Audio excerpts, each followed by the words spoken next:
안녕하세요. 뉴스반장입니다. 또 시작됐습니다.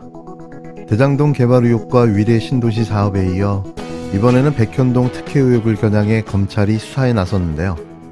또 소리 소문 없이 사라질 수사를 요란 법석을 떨어대며 수사하기 시작했습니다. 매번 반복되는 정치검찰의 한심한 작태에 피식, 웃음만 나오는데요. 이 대표는 오늘 금요일 검찰에 다시 출석해서 대장동 의혹에 대해서 조사를 받기로 했습니다. 최초 주말인 토요일 조사를 받기로 요청했지만 검찰의 집요한 강요로 10일인 금요일에 조사를 받게 된 건데요. 그런데 10일은 공교롭게도 도이치모터스 주가 조작 1심 선고가 있는 날입니다. 검찰이 의도적으로 날짜를 겹치게 잡았다는 의심이 드는 대목인 거죠. 이재명 대표의 검찰 소환을 부각시켜 도이치모터스 주가 조작 1심 판결을 물타기하려는 의도가 아닌가 하는 의심을 할 수밖에 없는데요. 저는 그렇게 의심하고 있습니다. 민주당 이재명 대표가 성남시장 일대 진행된 백현동 개발사업 7일 검찰이 성남지청 등 40여 곳을 동시다발적으로 압수수색했는데요. 영장에는 또 이재명 대표를 피의자로 적시했습니다. 파란 상자를 든 수사관들이 성남시청 사무실로 들이닥쳤습니다. 검찰이 성남시청과 성남도시개발공사, 부동산 개발업체 사무실 등 40여 곳을 동시에 압수수색했는데요. 매번 이재명 대표 수사에 대해서만 검찰이 대규모로 일사불란하게 움직일 수 있나 싶을 정도였습니다. 이재명 전담팀이 따로 존재하나 싶을 정도인데요. 더불어민주당 이재명 대표와 정진상 전 정무조정실장 이름이 압수수색 영장의 피의자로 적시됐습니다. 정진상 전 실장이 수감된 구치소환과 2006년 성남시장 선거 당시 이재명 캠프 김인섭 선대본부장 집도 압수수색당했는데요. 지난 2021년 완공된 경기도 성남 백현동 아파트 개발 과정을 확인하기 위해서랍니다. 이 아파트의 길이는 300m, 높이 50m의 옹벽과 거의 붙어 있어서 논란이 됐는데요. 산을 깎아 만든 이 구조를 두고 성남시의 용도 변경 특혜 의혹이 불거졌습니다. 저는 아직도 이게 왜 특혜인지 이해할 수 없는데요. 아파트를 건설하는 과정에서 안전을 위해 설치한 구조물이 불법인가요? 지난 2015년 한국식품연구원이 이전하고 남겨진 땅의 용도를 성남시가 자연녹지에서 준주거지역으로 4단계나 올려줬다는데요. 공공은 빠진 채 민간업체가 사업을 맡았고 100% 임대주택만 짓겠다던 계획도 10%까지 낮아져 큰 분양 수익도 챙겼다는 겁니다.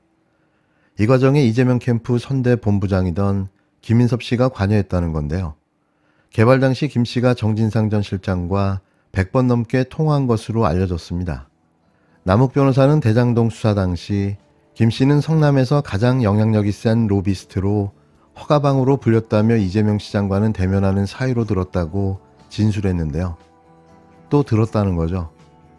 자신이 들은 이야기도 아니고 누군가가 들은 이야기를 또 전해 들었다는 이야기인데요. 전원이라고 말하는 내용인데 증언과 같은 법적인 효력은 아무것도 없습니다. 이재명 대표는 국토부 요청으로 용도를 바꿔준 것으로 특혜가 아니라고 공개 반박해왔는데요. 사건의 쟁점은 이 발언이 허위사실인지 여부였고 이와 관련해 재판을 받고 있습니다. 이 대표는 오는 10일 다시 검찰에 출석해 대장동과 위례신도시 개발 과정에 대해 조사를 받기로 했는데요.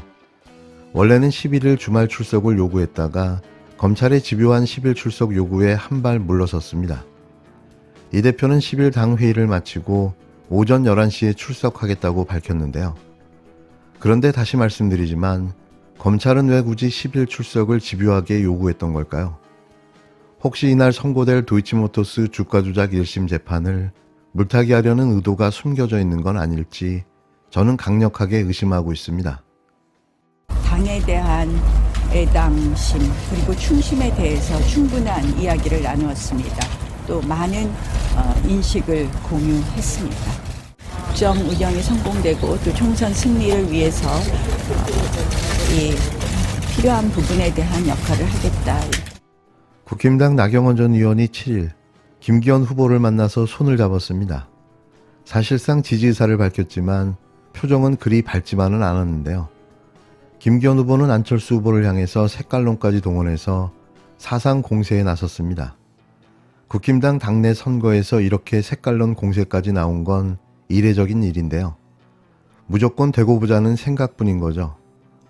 김기현 후보는 지난 며칠 사이 벌써 3번이나 나경원 전 의원을 찾아갔습니다.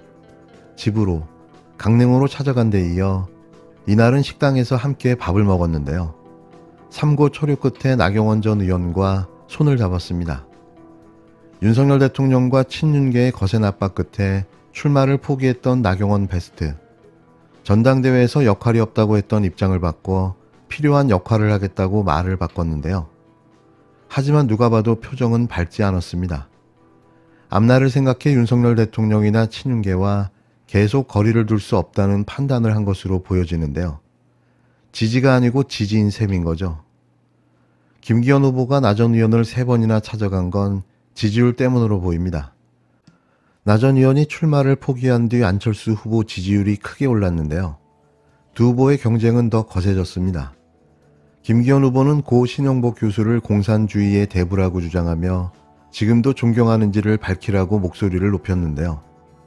국힘당 당내 선거에서 색깔론이 등장한 건 진짜 이례적입니다.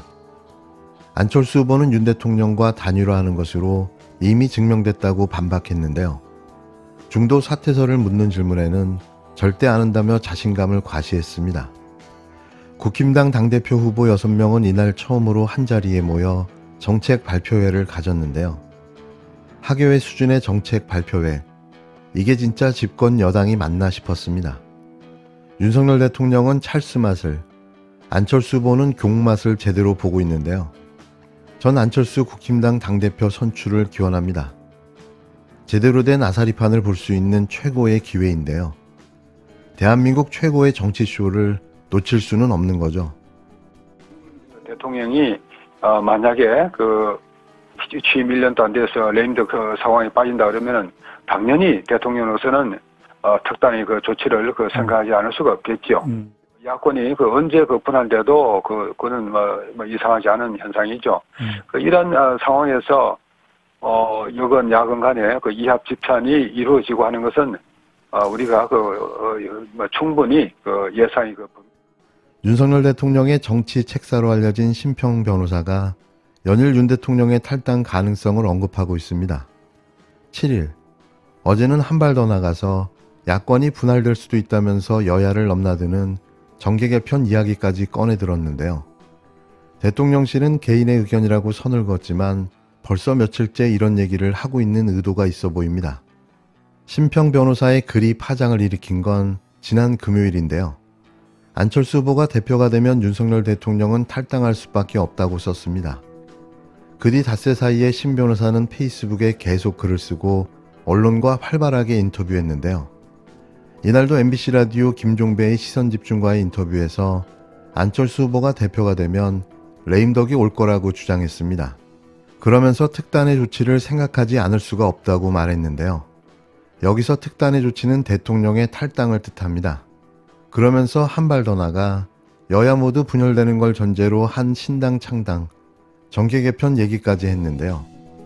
심 변호사가 이런 얘기를 하는 건 안철수 후보가 당선되면 여당이 깨질 거라는 위기감을 키워 당원들을 압박하려는 의도로 보입니다. 대체 이게 뭐 하는 짓일까요? 진심 보다 처음 봅니다. 당무에 대놓고 관여하는 대통령. 지금 이게 중요한 걸까요? 어제도 말씀드렸지만 탄핵 사유가 차곡차곡 마일리지 쌓이듯 쌓이고 있습니다.